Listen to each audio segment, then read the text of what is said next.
Welcome everybody. My name is Gemma Todd. I'm the head of HR services and projects for Kingswood Group, which is a specialist HR office finance recruitment and HR consultancy organisation based in Essex with clients across the UK and Europe. This webinar, which is part of a series scheduled by Kingswood Group for 23, has been created to set out some clear, easy to understand and reliable information around the important but often nerve-wracking and somewhat tricky subject of changing terms and conditions of employment. Some of you may be aware that the Department for Business, Energy and Industrial Strategy recently made public a proposal to introduce a code of practice on dismissal and re-engagement, which sets out some practical guidance for managing the fire and rehire, which often comes about as a result of an employer seeking to change one or more of their employees' terms and conditions of employment. And I will be talking about that during the course of this webinar, because although it's not yet passed into practice, much of what the COP includes, or perhaps should be included, is already what employers should be doing now in relation to making changes to terms and how they address issues arising from that activity where mutual agreement can't be reached and they find themselves in a dispute either with the employee and or union or employee reps. Today we're going to look at best practice around the areas of changing terms and conditions. It is going to be a whistle-stop tour, so I will move. There's a lot to cover, so I will be moving at pace, but we'll try to make it as clear as possible. And we're going to touch on some case history about when it was done well and when it was not. Please use the chat to note any questions. Sarah and Julie are going to be monitoring that as I'm presenting. I can't actually see the chat as I go along, but they will be capturing anything for me as we go through. I'm going to keep you all on mute now whilst the webinar's in session, and then open up the mics at the end for full Q&A. And if you do have a question that you want to ask live in the moment at the end, then please do use the kind of hands up facility so that we don't miss you. The session is being recorded and that will be available for sharing later on today. Okay, so what do we all know about changing terms? There's going to be a little bit of audience participation in this. Well, we know that a contract of employment can only be amended in accordance with its terms or with the agreement of all parties, but not all changes during the employment relationship will require the contract itself to be changed. Some of it will be changes in practice rather than in the terms of the contract. So, for example, if somebody's having some amendments to the duties that they perform under their job title, then that wouldn't require a contractual change. It might require a change of a job description, for example, which is non-contractual. In other cases, the contract would allow for proposed variation. So rather than having to change the whole contract, you can just vary specific terms within it. What we do know is that at some point in the life cycle of an employee, there is likely to be the need for change of terms. Those can be many and varied. So using the chat, what sorts of reasons have you either had to change terms of or are aware of terms that could be changed? Just pop those answers into the chat. That would be really, really useful. What kind of terms might be changed? Increase of hours. Yeah. Work location, change of hours, amendment to working pattern, need to change working hours.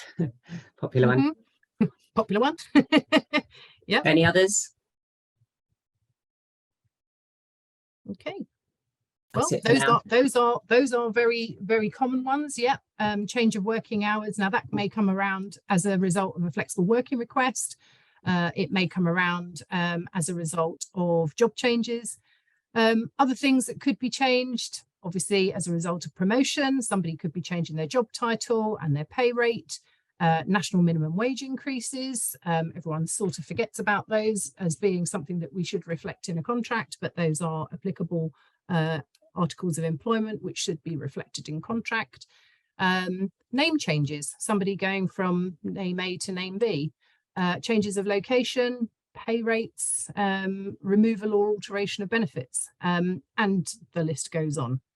So employers really should be updating contracts to reflect the changes with individual or sometimes general terms of employment. But changes that might be considered to be detrimental to an employee, perhaps a change in their working hours or working, which might perhaps they include a requirement for them to work at a weekend when they've not worked at a weekend before, can often become quite contentious and can lead to the employee refusing to accept the change. And so what do we do when that happens? So employers have to demonstrate now and under the new proposed COP that they are doing all they can to work with the employee through consultation, negotiation and compromise, that that they are demonstrating everything they're doing all they can, as I say, to secure the change, and only where that doesn't secure the desired outcome should the absolute last resort of the fire and rehire be considered. And we will talk a bit more about the fire and rehire in a little while. Many of you, I'm sure, will have addressed changes of terms and conditions effectively, efficiently, and happily without any issue at all.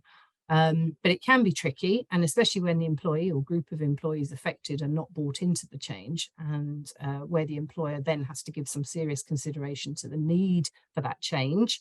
They have to go back and revisit it under the new COP. That's going to be an absolute requirement, but it should be a requirement already and a consideration already, to go back and have a rethink on why those changes are essential before they progress any further.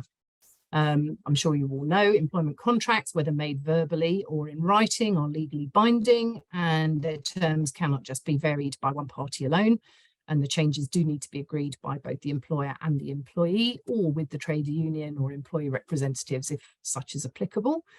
And getting your employees' agreement to make the changes is essential, even if you have an express right to make changes to their terms of employment in your contracts, which seems like a bit of an odd thing to say, because, you know, if you have the express right, why can't you just go ahead?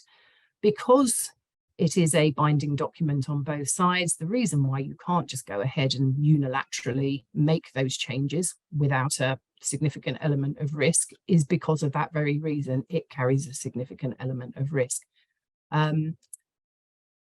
So changes to terms and conditions of employment that may be contentious, and many employers find themselves agonizing over whether they can or should or will change terms. There is sort of genuine worry at times that a claim is never far behind any changes of terms and conditions of employment. And often employers will shy away from doing anything about those changes for fear of a claim being made. But the good news is that there are ways to change terms of employment. They aren't set in tablets of stone. We will come back to the issue of TUPE, I promise. But the bad news is that the process does need sensitive and careful management and cannot entirely be without risk, even with all best intention. So careful planning, effective preparation, proper employee engagement, meaningful consultation, a willingness to compromise where you can, and ensuring you have, as an organisation, behaved in an open, ethical and transparent manner, you can help to minimise the risks. So when you're considering making a change, preparation is really, really important. So preparing to make the changes, you can preempt areas of concern that employees might have, or areas of significant contention that might arise, and start to plan ahead and consider options to mitigate or negate those objections that might arise. Now, ideally, in your written statement of terms, you will have included a clause that gives your business the right to make reasonable changes to employees' terms and conditions of employment with the appropriate notification and consultation. However, as I've already said, you cannot rely on that clause alone for making the change. You are only likely to be able to rely on that sort of a clause to make minor and uncontroversial changes as it's described. And by that I mean, you know, things which are potentially already in the agreement of the employee, such as a job title change as a result of a promotion, or a pay increase. It would be highly unlikely for an employee to want to complain about being paid more money in that instance. But changes that are seen as detrimental or contentious cannot unilaterally be applied and will be deemed as unlawful unless with the agreement of the employee, or, as I've said, their trade union or employee representative. And in those circumstances, you really are looking to secure that mutual or collective agreement, and ensuring that that is kind of enshrined between all parties. If you don't happen to have in your current contracts of employment any provision that allows you the right to make specific changes, then the circumstances are not massively different. You do need to get express agreement to either the employee or through their collective representatives. And you could unilaterally impose the change and use the employee's conduct, if they didn't object to that, to establish an implied agreement. So by that, I mean, you know, you've decided that you're going to change paydays, for example, and you move it from, you know, the last working day of the month to the 28th of the month, for example, and nobody complains about it. You could take that as an implied agreement. If nobody complains, they carry on working without objection, that they, in principle, agree. But silence doesn't always mean acceptance of change, and sometimes people don't raise an objection immediately to a unilaterally applied change because the impact is not yet felt by them. So an example recently was around an organisation seeking to change the enhancement package on maternity, and obviously nobody was it didn't apply to anybody at that particular time, because nobody was going to be in receipt of it, but it became a problem within a few weeks, and then it was sort of belatedly objected to. So silence can mean agreement, but it isn't always, you know, a safe footing. The hire and refire option, you know, the terminating on old contract and reinstating on new contractual terms, is also an option. It is absolutely the option of last resort, but it is obviously there for employers to use where employees and employers are not able to reach agreement, but it carries the most significant amount of risk, and we will talk about that as we go through. What would happen if you did go ahead and deploy a unilateral change of terms? Well, you could be in breach of contract, and the employee could comply with the new term, but working under protest and claim for breach of contract, particularly if, say, their wages have been reduced in some way. And potentially in that instance, they would also be claiming for unlawful deduction. If change was sufficiently fundamental, they could resign, and they could then bring a claim for constructive dismissal, or it possible, they could just refuse to work under the new terms. Say if there was a change in the duties or the hours, they could just refuse to work. All of those are, you know, potential outcomes of changing terms without seeking and obtaining agreement. So how do you ensure that you're preparing correctly for the change? Well, the slide says there, you know, you've got to check what clauses exist. So do you have the express right to change or vary the terms in your employment contracts? Always good to go back and have a look. If you've got lots and lots of different contracts, look at all of them. Check whether the terms that you are seeking to change are express or implied. And by that, I mean, with an express term, it's set out in writing and it's clearly understood and agreed by all parties. And that could be the obvious things like, you know, what day the person is paid, what their job title is, where their location of work is, amount of holiday they get, etc.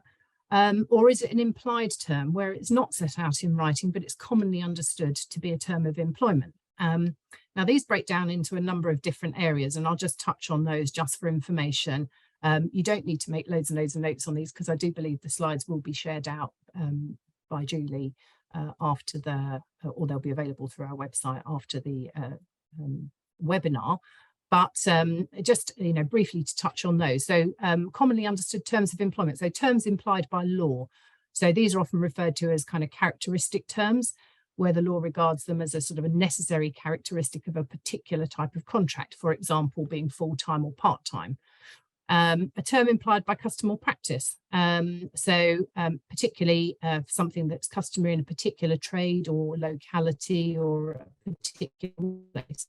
Now, I don't know whether you have examples within your own organisation of a custom and practice term, but one that I can think of would be, you know, that everybody in a particular organisation was able to take a coffee break in the morning. Now that wasn't set into a contract, but it was something that everybody had been doing and it formed part of their daily breaks. It wasn't set out in a contract, but it was something that they had habituated.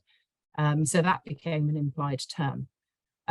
Terms implied or modified by statute, and these sometimes include introduction of rights which are enforceable. So, for example, when there's a national minimum wage increase, that's an enforced term that is implied by the statute. And then in terms that are implied by fact, and now there may be a situation where the contract between the employer and the employees failed to deal with an issue such as a start date or the right to a specific benefit. Now, if you haven't got a contract, or if it isn't documented in your contract or any other agreement, the date that the person started work, then it would be an implied term. You could say, well, I think they started around June 1986. Well, around 1986, the court would then have to consider, what was the intention at the time? Was the date to be specific? And could it say from the first or the beginning or the end of the month? So the court would often decide whether what that particular implied term was. So checking whether the terms that you're seeking to change are express or implied. Express terms written down, documented; implied terms not necessarily written down but commonly understood. And then being clear about the reasons for the change. Now, often I hear employers, and particularly in the past, employers saying, oh, well, I want to make the change because, it's better for us as an organisation. And I say, well, that's really good, but you have to be a bit more specific. Better for us means what, in what way? So being specific about your reasons, whether that's because you've got a change in contractual activity with your customers, or because there is a need to save money, or it's to secure a more efficient business operation. You need to be very specific about that. And the clearer you can be with your reasons, and the better you can prepare to inform the changes with the people who are affected by it. Additionally, documenting those reasons is also quite useful if you're then going to go into those consultation meetings, so there's no ambiguity or variance or uncertainty in what you're saying with the population affected. You must also understand what the potential impact of the changes are going to be in the employees, and in particular whether the impact of changes could be mitigated in any way. So identifying what those impacts are and creating something like a risk register for each person will be able to do two things, really. One, it will be able to identify how the proposed changes to the terms might impact that individual, but also it would be really helpful to understand whether it would disadvantage any particular group within the wider population. And we'll come back to talking about that in relation to discriminatory activity in a minute.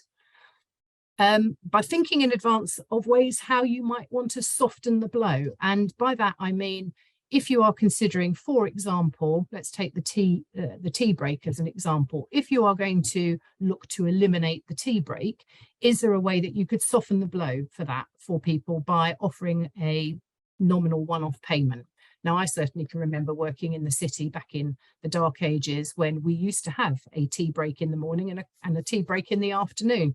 And those tea breaks were bought out by the company for a one-off payment, just as a kind of a softening of the blow to enable those affected to accept the terms. So and it doesn't always necessarily mean financial. It could be things such as, adjustment to working hours. So perhaps if you're looking to work weekends, maybe not expecting everybody to work every weekend, but perhaps doing that on a rota basis. So they work 1 in 4 or something along those lines.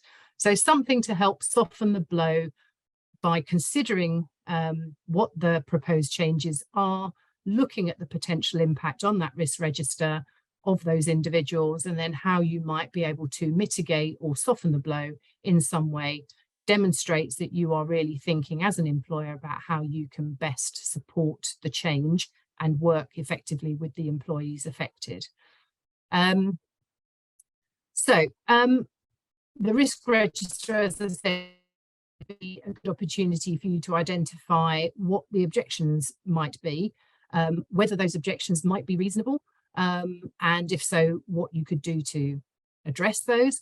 And obviously, as I said, really important that it identifies, using that risk register approach, it will help you identify whether any particular group within that organisation or within that collective could be either directly or indirectly affected in a discriminatory way. So, for example, you know, if you're looking to change your start times of employment, would that be more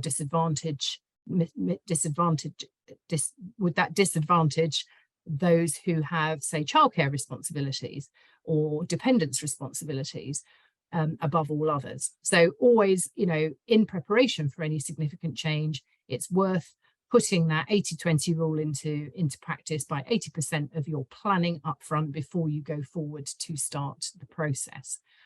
So really reconsidering why you're doing those changes, whether you can mitigate them in some way, and then you know, considering options to soften the blow in some way would be really helpful.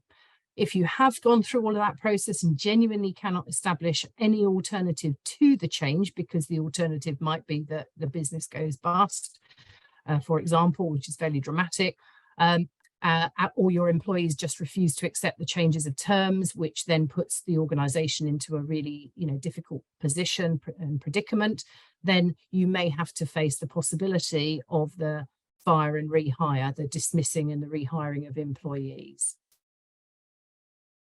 So, imposing changes and the risks. Well, you know, I think we've kind of outlined some of this already, but by engaging employees in a full and meaningful consultation, or with their elected representatives, it's always hoped that agreement for the changes could be reached. But what happens if you can't? Now, I expect some employers would look to force or impose the changes. And if you did, what could your employees do? Well, they could exercise their right to refuse to work under the new conditions. They could resign and complain that you are in breach of a fundamental term of their contract and claim constructive unfair dismissal. Alternatively, they could remain employed, saying that they're working under protest and make a claim for breach of contract, and then claim compensation for their loss because of your breach. And add into that, where the changes are substantial, they could also claim unfair dismissal on the basis that they had been dismissed from their previous contract and re-engaged on new terms, even though there was no break in their employment. So there are significant risks around this imposition of change, and that's often where employers get really, really nervous and then back off from the whole process, or agonize about it endlessly and worry that they're going to, you know, create a bigger problem than the one that they were seeking to address in the first place. And that comes back to the due consideration. If that is the case, if the outlying worry is going to be bigger than the initial issue that you were trying to resolve, then maybe it's time to go back and reconsider that, which is why that preparation piece is so important. But if the change was necessary and it cannot be agreed, and you do decide to push ahead and give the employees notice to terminate their employment off the current terms and make them an offer to re-employ them on new terms, and they do make a claim for unfair dismissal, you may be able to defend that claim on the basis that you had a fair reason for terminating their employment under the SOSA rule. SOSA, as you'll know, is some other substantial reason, which is a fair reason for termination, but only applicable where you have a genuine and sound business reason for the change. And we'll talk more about SOSA later. So in all cases, because the risk of a claim for unfair dismissal is important, or is relevant and ever present, it's really important to follow a fair and reasonable process in any procedure that leads up to a possible termination of old contractual terms before you re-employ on new. And don't forget, there are several employees who, if there are several employees who are being given notice and offered re-engagement, it's possible that that dismissal could be treated as a redundancy. So, for example, if the reason you need to change contractual terms is related to maybe a decrease in the need for employees to carry out a particular type of work or carry out that work in a particular place, then the reason for dismissal could be redundancy, even if a new contract is being offered. In that case, you would need to comply with your obligations to follow a proper redundancy process. and assess whether a redundancy payment may be due. And by law, you would have to report to the government's redundancy payments service, the RPS, if there are between 20 and 99 potential or planned redundancies before you issue any individual notice of dismissal. Really important that you get that process right, and that must be at least 30 days before the first dismissal takes place. And don't forget, for 20 or more employees, there is the need for collective consultation, which means that if you don't have a recognised union in place, you are going to have to go through the process prior to that redundancy of electing employee representatives.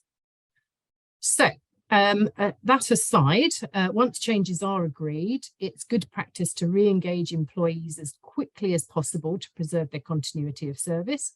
And you should continue to review the requirement for the imposed changes right the way up to the bitter end, as you might find that due to a change in circumstances, the business may be able to discuss a return to the previous terms with the employee. So, for example, you know, if you have planned a change in working hours because there had been a drop off in the amount of work available to that particular or your particular organisation, and that has substantively changed during the course of your consultation period, you may be able to just revert back to the original terms without the need for the contractual change. However, if you have already imposed the new terms, you are going to have to go through that whole process all over again, I'm afraid, of consultation, negotiation, and then seek agreement for change. It is good practice to monitor the impact of the imposed changes over time as well. So not only as part of your risk register activity to identify whether individual groups have been disproportionately affected by the proposed changes or might be disproportionately affected by the proposed changes, but also after those changes to continue to monitor the impact of those changes to see over time whether you can do anything to improve any negative impact on any particular employee, or whether any particular group of employees within your population are disproportionately affected by the change that wasn't previously known about, because it may become apparent over time that an individual or a group of individuals who share a protected characteristic may be disproportionately affected, and the risk arising then from a discrimination claim, whether intentional or not, starts to significantly increase. So no agreement, bar higher. A terrible expression, but it's the one that tends to get used in shorthand most often. So what can you do if the employee doesn't agree with the changes to their employment conditions? And as I said earlier, you can't just bring in a change, even if your contracts or statements of employment state that you have the right to. You must demonstrate that you are doing all you can to try and secure mutual or collective agreement. And only when all those avenues have been exhausted, including whether the actual need for change is still valid or not, should you hit that nuclear button and seek to terminate the employee's contract with notice and offer a new one, which includes the revised terms, effectively the fire and rehire option. Now, as an employer, you would be expected to follow any statutory minimum dismissal procedure that is matched to the employee's notice period. So if you are seeking to end employment on one set of terms and reinstate on another, and that old contract says that they have 8 weeks notice, then that is what you must follow. That 8 weeks must not be curtailed in any way. And if you're planning to do that, as I've said before, to 20 or more, you are going to need to go through that collective redundancy consultation process. So as you know, to make a dismissal in UK law, there are 2 requirements. It's got to be fair and it's got to be reasonable. Goes back to that, some other substantial reason. If it is deemed as fair and reasonable, that there was no alternative other than to fire and then rehire, then that is what the court will need to be made clear to them if it goes to a claim.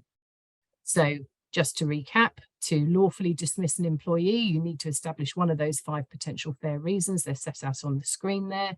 And that SOZA reason, as I said, I would come back to it, that catch-all of some other substantial reason allows you to dismiss an employee where none of the other potential reasons for dismissal would apply, and can be used in a variety of scenarios, including where agreement cannot be reached regarding an agreed change of terms, and that there is no alternative.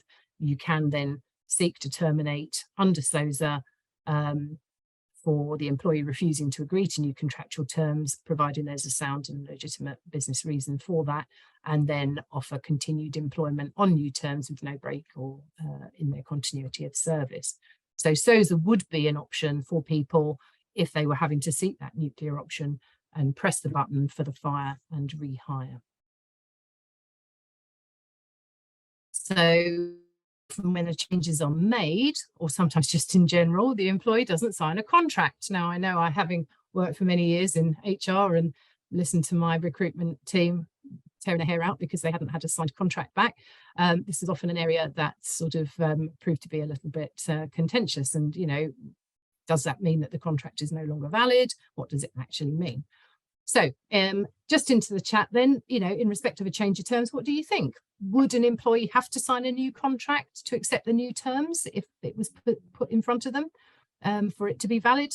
Yes or no? Got a no. Any more for any more? No. Who knows? If they continue to work, then it's implied. Okay. Any other answers? So no is the general no is the general consensus at the moment. Yeah, another one. No, if they continue working, then it's taken that they agree. Okay. Yeah, that seems to be the. All right.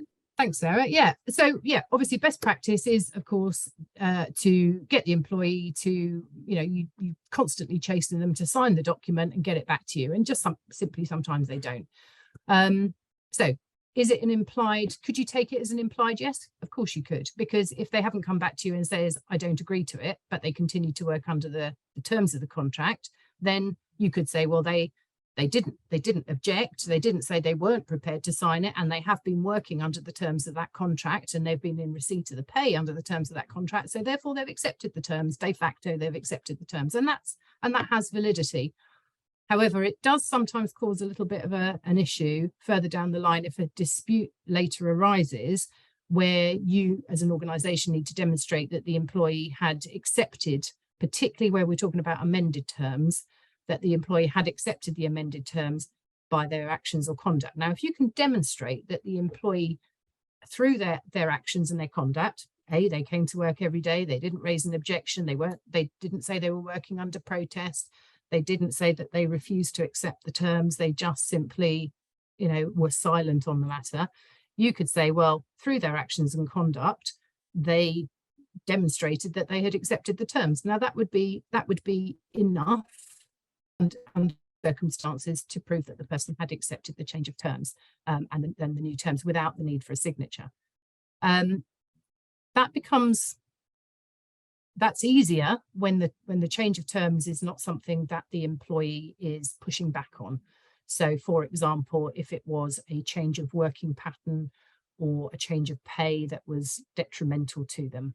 So where changes of terms are potentially disadvantageous to the employee or detrimental to the employee in their opinion or in reality, and they choose not to sign up because they are protesting against it, then that's when the lack of signature can become more of a problem, because you have to be able to demonstrate that the person articulated that as a concern, and that was why they chose to not to sign it.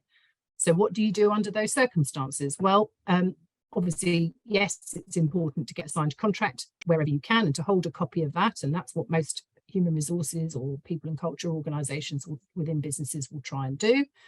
But if you have tried to get the signature and they still refuse to sign, then the first step is invite them in for a conversation and find out what their reasons are for not signing. If they say, I'm not signing it because I don't agree it, then your process is to keep a record of that but they continue to work, then keep a record of the conversation on file along with their contract, so that you have a clear evidence trail on record should at some point the employee decide to turn that objection into something more formal, and then claim that they did not accept the change of terms as set out by yourself. So make sure that you've got a record. Try and get the signature if you can. Ideally, that's the most useful thing to get, and that's what we're all looking for. But in the absence of that, invite the person in, have a conversation with them, record what they say. If they're saying at that point, I just don't want to sign it, I don't agree with the terms, but they continue to work and they haven't at that point raised a claim or pursued anything more formally, then you've got that record, which goes back to the point of proving to any court that you did everything reasonably possible to seek agreement, and the alternative was you have terms in the end. So you've gone ahead and issued the new terms, and then you get hit by a claim for an unfair dismissal. So what would an employment tribunal consider? And as people working, professionals working in the HR space, we always have to have a mind to that potential ET risk. Now, at the moment, ETs are running at about 18 months or more before they come to hearing. So it is, but they are still moving through the court system. So nobody really wants a long record of claims against them. So, what might an employment tribunal consider if you did go ahead and issue new terms and then got hit for a claim? Well, they would consider whether, first of all, have you involved the employee or their representatives in discussions and consultation about the proposed changes and your reasons for them. So this is where everything I've said so far is about making sure that everything's documented and set out. So your preparation, your risk register, your records of conversations, this would all form part of your evidence base. So it has to be done, carefully and considerately, because if you do end up in court, that's what the court's going to ask you for. The court would also explore in detail what you've done to try and engage with the employee or their representatives and what considerations you gave to any alternatives or mitigations, that's softening the blow, and also procedural compliance, not skipping over stages because you want to hurry up the process because you've got a deadline to hit. They would look at the court would look at the employee's reasons for rejecting the change and make an assessment as to whether that was reasonable. So if materially the change isn't going to impact on the individual against their individual terms of employment, perhaps it was a change in the general terms of employment, what would be the detriment to the individual, and is the employee being reasonable in their rejection of that change of terms? And if most of the people in the organisation had accepted the change, what was their reason for rejecting it? Why did they feel that they were being they were going to be treated less favourably, or the impact was more detrimental to them? And the court will assess that as well. You as an organisation, you just need to be sure that you have got all your ducks in a row, that you took time to assess sorry, I just lost my little way here. I think I've just jumped back a slide, haven't I? Yes, I have. All right, I'm getting a bit trigger happy with my mouse here. So you need to have established a sound business reason for the change. So what's the sound business reason? Are your motives business driven rather than personal? Now, I think it goes to be business driven, but sometimes organisations will seek to remove people from employment because they're a bit of a source of issue for them, and they will try and do that via changes of terms which they know will disadvantage that individual more than any other, and that's what the courts will be looking for. Have you got your clear documentation in place, the plan of action before you actually went to the decision to either impose a change or dismiss and seek to rehire? And that you took time to reassess the need for change and consider carefully again whether there were any alternatives. And the court likes that. They like to see that employers have really thought things through and there's a demonstrated plan and pathway through that process, not just we sat and had a chat about it and we really thought the change was important. The court will look at whether you've participated in a thorough and open information and consultation process and listened to what the arguments against the change might be before you sought to impose any changes. And they will consider where you concluded that where under the circumstances you still needed to make the changes to the employment contract and you conducted the dismissal and re-engagement on the new terms, that you did that fairly and in alignment with their contractual terms, such as notice periods, and also in accordance with best practice. So, whatever ACAS may say that you have to have, always go above that, always go above and beyond is my recommendation. If it says you have to have a consultation, do two. Don't try and cut corners on these things, because, you don't want it coming back to bite you. The truth is that any decision to dismiss and re-engage employees should be treated as an option of last resort and only pursued if you consider that your business cannot achieve its objectives in any other way. If the negotiated and mutually agreed outcome with the employees or their reps just can't be reached. So now some of you may remember, probably must have been a little while ago now, but the debacle where P&O Ferries terminated about 800 of its staff to take other people on less favourable terms. Now that led to the government having, there was a big groundswell of activity around that, and some other cases. That wasn't the only one, but the groundswell was that it resulted in the government pledging to issue a code of practice around this thorny issue of how employers deal with the changing of employees' terms and conditions that could lead to a dismissal and re-engagement, the old fire and rehire. In January of this year, the Department for Business, Energy and Industrial Strategy published a draft code of practice on dismissal and re-engagement, and they've invited people to consultation on that. That consultation is open until the 18th of April 2023, if anybody wants to go and look that up and make their voices heard. And though it's not yet in force, the code, probably with some minor amendments to the content, is likely to come into force later this year.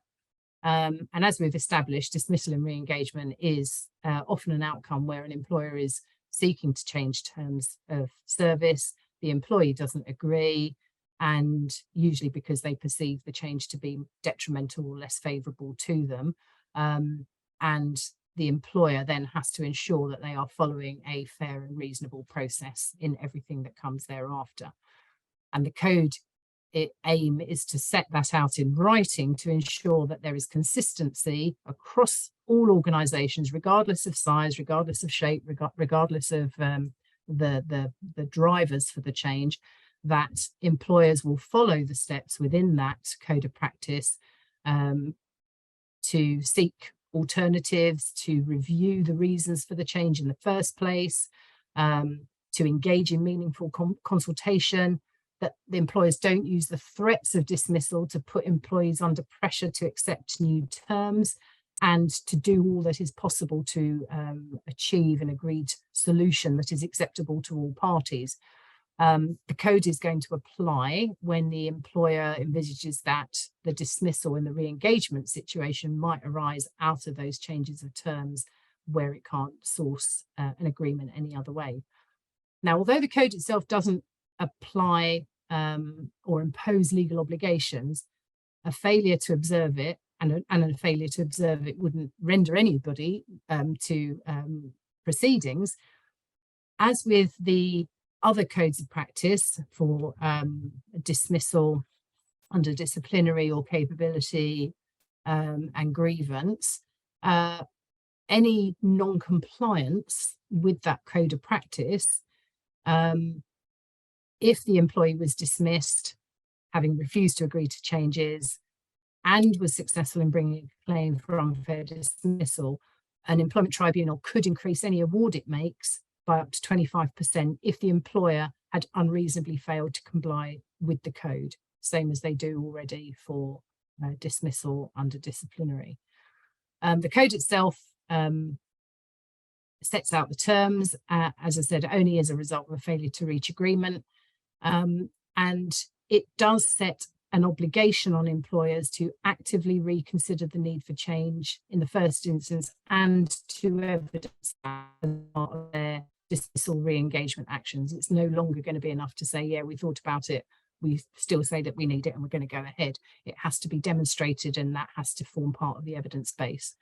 I mean, none of the contents in this code of practice, if anybody's read it yet, and I'm sure that, you know, lots of people have, none of the things that are included in there really should come as a shock to anyone, because, as I said, anybody who's involved in changing terms and conditions that possibly lead to fire and rehire are not wildly different to what the expectations are on people now to, you know, to really understand the reasons for making the change, for having meaningful consultation, for following due process, not treating people discriminatorily. But the obligation is going to be that it's going to be on the employer to make sure that is more demonstrable than it has been perhaps in the past, that there is more evidence to support that, and that really that nuclear option of dismissing and re-engagement is the absolute last resort, not partway through the process or the first resort.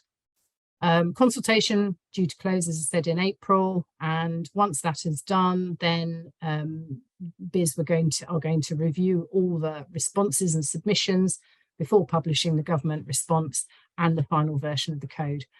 The link to the code, if you haven't seen it already, Julie can pop that into the chat, or it can be provided to you after the webinar today. So as if all of that isn't enough to consider for us working in the HR profession, there are other points for you to consider when making changes. Obviously, I mentioned TUPE earlier on. If you're making changes to contractual terms following the transfer of employees under TUPE, you all know that you can only make those changes to the contracts if the changes are not related to the TUPE itself. So, for example, you know, you're going to be increasing holiday entitlement, or there is an ETO, the economic, technical or organisational reason for, such as, you know, there's got to be something around essential cost savings or using new processes or equipment. So people having to use something that in the new organisation that they didn't have to do in the previous one. And don't forget, TUPE regulations continue to offer protection for employees, even for an indefinite period after that TUPE. So if you've inherited people who have TUPE'd over from a previous organisation and you're about to, you know, move them onto new terms, then those previous terms are all still applicable, even if that had been 10 years or more beforehand. The other thing to consider is the collective agreement. If you do recognise a trade union within your organisation, then you are going to have to engage with the union and or employee representatives if those trade unions aren't available or recognised, and you are going to have to enter into collective bargaining in the event that you do look to change collective terms. Equality Act and discrimination, obviously I've already said it, but it really, really can't stress it enough how important it is to be mindful of any changes that you make and how that could be detrimental, cause disadvantage to any employee or group of employees on the basis of one or more of the protected characteristics. And if you're in doubt about that at all, then obviously seek advice at the earliest point. And then obviously the impact on your business and productivity. So a lot of employers overlook the fact that in making changes, even seemingly minor changes, it can have a real effect on morale and productivity within their business.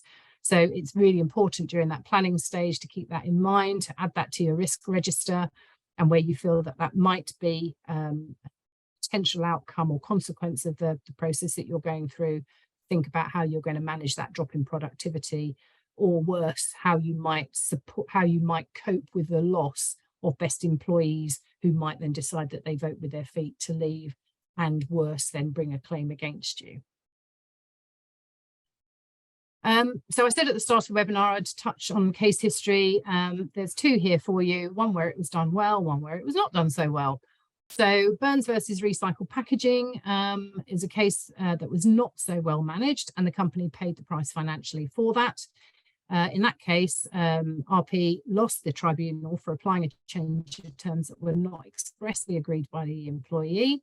The employee themselves, Burns, was a driver, had 12 years service and was contracted to work 5 days a week. And following the pandemic, and during the pandemic, was reduced following the pandemic, the workload was reduced. Burns, who wasn't furloughed, had his days reduced from 5 down to 3.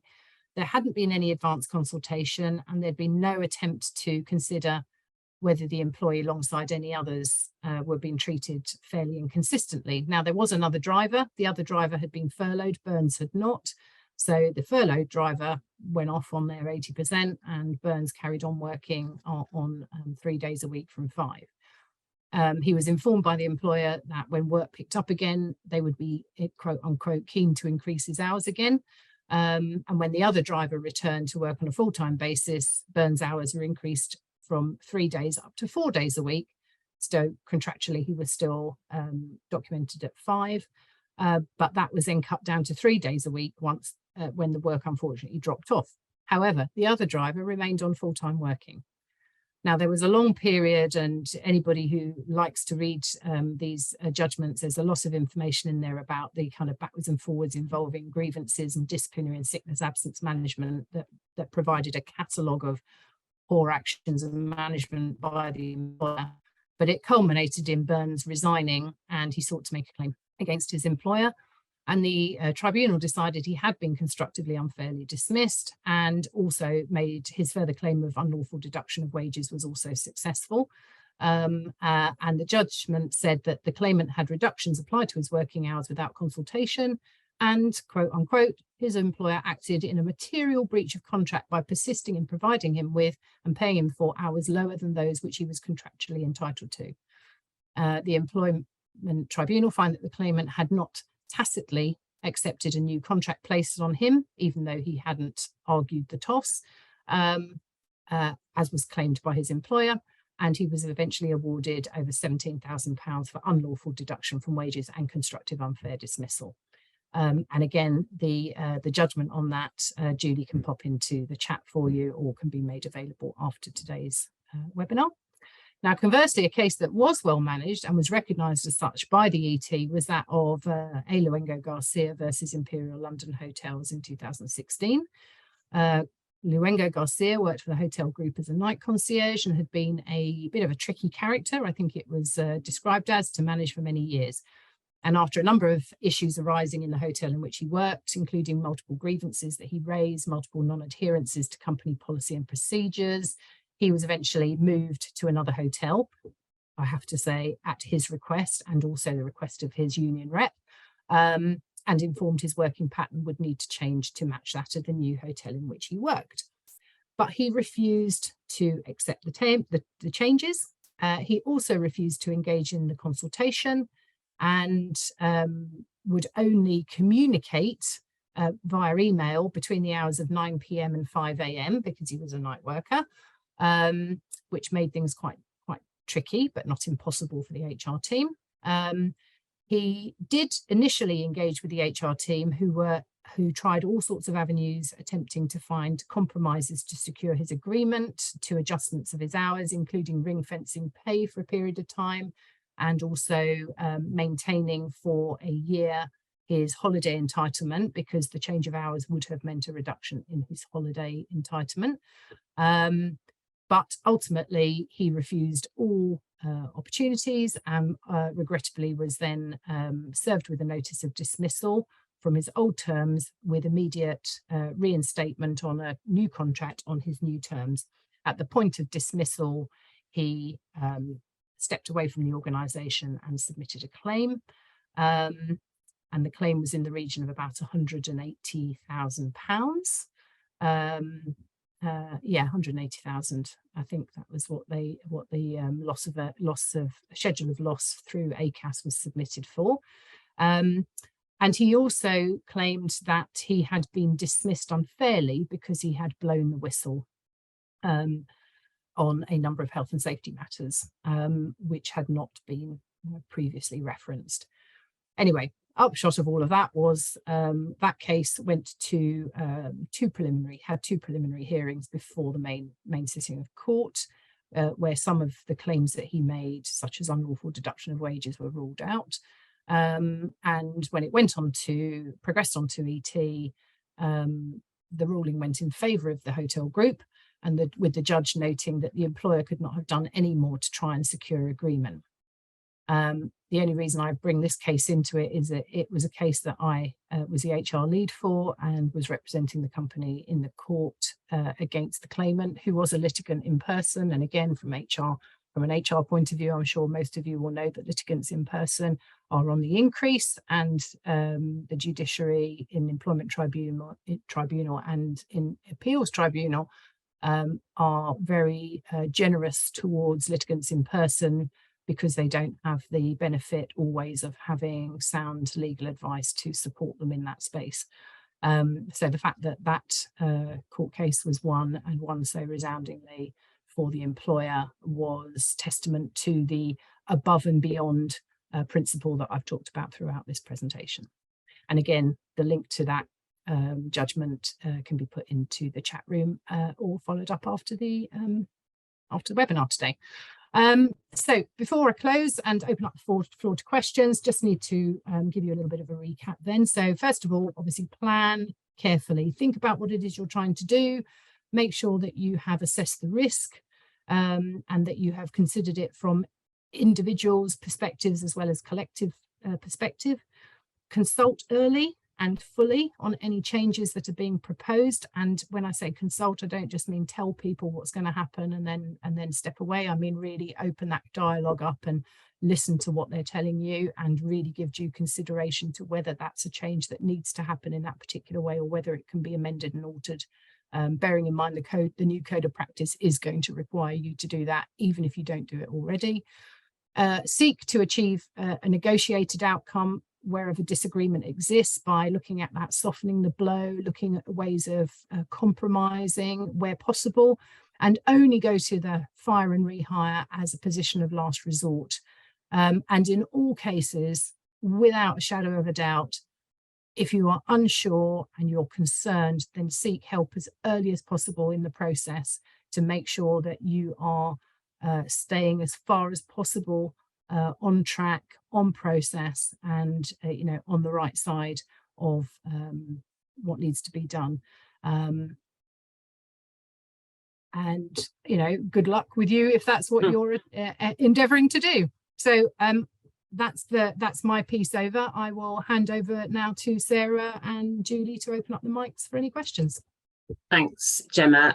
Just conscious of time, it is 1:30, so I do realise that people might need to start dropping off. But there was one question which came up quite early on that I've been trying to keep hold of. I didn't hear you cover it, but that might just be me not necessarily understanding exactly the technical aspects. But is a contract amendment letter sufficient rather than reissuing a new contract? Yeah, where there are minor changes, by minor I mean anything like a pay increase, a variation on a job title, providing these are all agreed, a variation to terms is sufficient. You don't have to reissue the entire contract if materially nothing else is changing. So if you have a contract of employment that's been issued out and it's current and relevant, and actually the person's just been promoted and they've got a different job title and they're going to get a different rate of pay, but materially nothing else changes, then you can put that into the contract. If it was a change of job title, a change of pay rate, a change of holiday entitlement, then yes, you can still use a variation. If you're starting to get into changes around things like notice periods, you're going to have to make that really clear and explicit in any variation. So it might be easier if those sorts of changes are involved to issue a new contract. But certainly a variation to terms is more than acceptable. It's issued in the same way, it's signed off by both parties, and it's appended to the original contract. And it should say very clearly that no other terms have been changed in relation to this variation. Great. That was the only question that came up during. But does anybody have any questions they wanted to either ask directly or put in the chat to Gemma? Anybody else? Stunned everybody into silence. If you do, you can take yourself, we'll let you take yourself off mute if you do want to ask anything in particular right now. Are we able to unmute the mics for people? If not, we are going to, as Gemma said at the beginning, we have recorded this so that we can share it via our website so that you can go back and review what we've talked about today. And we will also contact you with slides and our contact details. So, you know, if you are concerned about anything, or you just want to seek some additional advice or support on things that you're managing, not just around changes to terms, of course, it could be anything HR related, then please do feel free to get in touch. Any questions? Silence. Sounds like you've covered it all, Gemma. Well, there you go. So my work is done. No, well, on my side, I'd just like to thank everybody for attending. I can see that we've still got 31 participants on the call, so that's amazing. So thanks to everybody who's been part of it and participated in the webinar today. There will be others coming up later on this year, so do keep a lookout for those flyers when they come through. If you do have any particular subjects and topics that you feel are pertinent and relevant, and you would like to you know, potentially have a webinar around those, do send them through. We're always open to looking at, you know, what are the common areas of pinch points and pain points for people within the business environment, and we're happy to look at putting on, you know, specific webinars around that. And yeah, just thank you very much for your contributions in your presence, and wish you all a really lovely day.